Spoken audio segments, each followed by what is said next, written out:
SDM Rewari, SDM Rewari मुर्दाबाद। गली गली में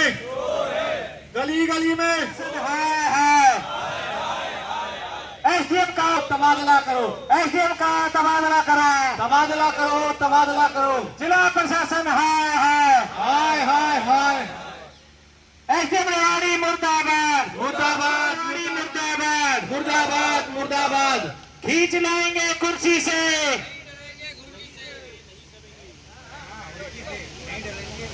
नहीं डरेंगे घुर्की से, खींच लाएंगे कुर्सी से, नहीं डरेंगे घुर्की से, खींच लाएंगे कुर्सी से। एसडीएम रेवाड़ी मुर्दाबाद, मुर्दाबाद, मुर्दाबाद। जिला प्रशासन मुर्दाबाद, जिला प्रशासन, जिला प्रशासन होश में आओ, होश में आओ, होश में आओ। जिला प्रशासन होश में आओ, वकील चलेगी।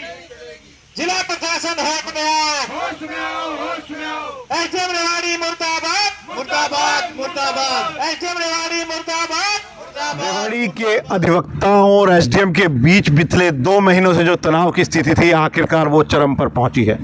आज रेवाड़ी के जो अधिवक्तागण हैं, रेवाड़ी बार के अधिवक्तागण हैं, आज यहाँ धरना दे रहे हैं, एसडीएम के खिलाफ नारेबाजी कर रहे हैं और बड़ी बातें कह रहे हैं।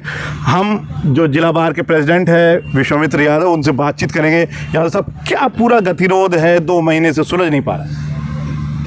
गतिरोध ये है कि ये एसडीएम वकीलों के साथ दुर्व्यवहार करता है, मनमाने तरीके से काम करता है। जो इसकी जेब गरम कर दे उसका काम हो गया, और जो जेब गरम ना करे उसका काम नहीं करता है। आरोप बड़े हैं, क्या साक्ष्य है? क्योंकि इस तरह के आरोपों पर तो बड़े साक्ष्य भी जरूर है। 47 जितने भी इसने 47 एक के मुकदमे इसने डिसाइड करे हैं, वो सारे निकलवा के देख लो। जिसमें इसके पास पैसा पहुंच गया उसका स्टाम्प ड्यूटी माफ़ हो गई, और जिसमें पैसा नहीं पहुंचा उसकी स्टाम्प ड्यूटी माफ़ नहीं हुई है।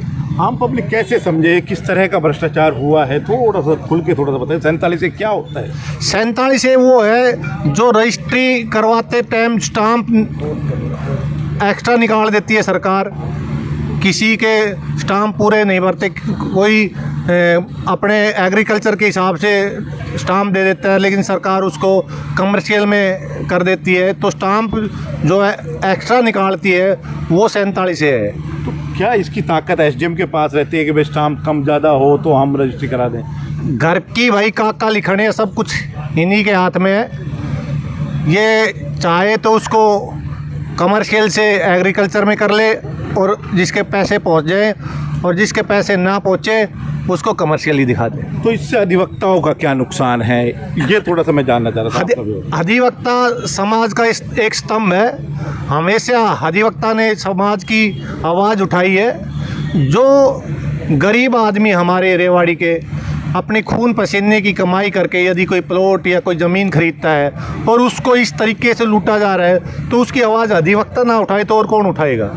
दुर्व्यवहार की भी आप बातचीत कर रहे हैं। दुर्व्यवहार ये है, जब कोई आर्गूमेंट होती है या कोई वकील साथी पेश होता है तो उसको फाइल के अनुरूप वो नहीं सुनता, मुंह में पेन लेके दबाता है, हंसता रहता है, फाइल के ऊपर ध्यान नहीं देता। वकील आर्गूमेंट करते हैं, वकील के ऊपर कमेंट मारता है, तो इससे ज़्यादा दुर्व्यवहार और क्या करोगे? अभी क्या मांग है, क्योंकि 2 महीने हो गए कोई सुनवाई नहीं हो? हमारी सरकार से यही मांग है कि इसका जल्द से जल्द यहाँ से तबादला करे, और जब तक तबादला नहीं होगा ये हड़ताल जारी रहेगी। रजवंत डहिनवाल भी हमारे साथ है, क्या कहेंगे रजवंत जी?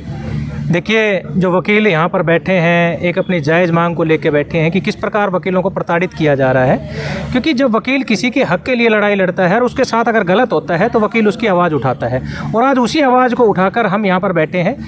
जब 16 अप्रैल से ये धरना 16 अप्रैल से उस कोर्ट का बायकाट कर रखा है, एसडीएम कोर्ट का, तो जिला प्रशासन के सभी अधिकारियों को इसके बारे में पता है। डीसी साहब को ज्ञापन दिया है, विधायक जी को भी ज्ञापन दिया है, आरती राव जी को भी ज्ञापन दिया है, राव इंद्रजीत सिंह को भी ज्ञापन दिया है। जब इतने ज्ञापन देने के बाद यहाँ एक ऐसे भ्रष्ट अधिकारी की तबादला नहीं हो पा रहा, तो इसमें ये मान के चल लेना चाहिए कि ये नीचे से एक चैन चली हुई है जिसका ऊपर तक तार जुड़ा हुआ है। मोनू भाई, क्या लग रहा है अफसरशाही हावी है जो इतनी बड़ी बात नहीं सुनी जा रही 2 महीनों से? हाँ बिल्कुल 100%। हमारे प्रधान जी ने रेवाड़ी के विधायक, कोसली विधायक, बावल विधायक को और बहन आरती राव को, इंद्रजीत राव को जब ज्ञापन दे दिया, उसके बावजूद भी वो कोई इस बात पे संज्ञान नहीं ले रहे हैं, तो अफसर सही हैवी है भाई। ये वोट मांगने के लिए हमारे बार में तो आ जाते हैं ये विधायक हो, जो यानी बोडियत कोई भी हो। आज हमको इनकी आवश्यकता है, तो एक भी विधायक कोई संज्ञान की बात नहीं है। इसका मतलब कि आके हमारी बातें सुने कि वकील को क्या समस्या है, क्या समस्या नहीं है। ये सीधे अपने घर बैठ जाते हैं, घर से वहाँ चले गए ऑफिस के अंदर। हमारे प्रधान जी ने जो बात कही, जो एसडीएम जो है, ये व्यक्ति जो पैसे खा रहा है, ये लोगों को परेशान कर रहा है, क्या ये बात जो रेवाड़ी के विधायक उनको नहीं पता? सारी बातें उनके संज्ञान के अंदर हैं, लेकिन फिर भी आम लोगों को हमको परेशान करना। ये जो धरना हम अपने स्वार्थ के लिए नहीं बैठे, ये धरना हम जनता के सेवा के लिए बैठे, जो उनको परेशान किया जा रहा है उनके लिए बैठे हैं। हमारा स्वार्थ नहीं है इसके अंदर। तो मैं ये बात जो भी विधायक जी हैं या एमपी साहब हैं, जो मंत्री हैं, मैं उनको कहना चाहूँगा कि आपको भी एक बार यहाँ देखना चाहिए। जितने भी हमारे वकील साथी यहाँ धरने बैठे हैं, ये क्यों बैठे हैं? उनकी जो बात है उनको सुनी जाए। वोट मांगने के लिए तो हमारे कोर्ट के अंदर आ जाएंगे सारे के सारे। अगर ये हमारे पास हमारे धरने पर समर्थन नहीं किया, हमारी बातें नहीं सुनी गई और तुरंत प्रभाव से अगर एसडीएम को यहाँ से ट्रांसफ़र नहीं की गई, तो हम अपने बार के अंदर आगे से वोट मांगने किसी भी विधायक को या कैंडिडेट को मानने नहीं देंगे।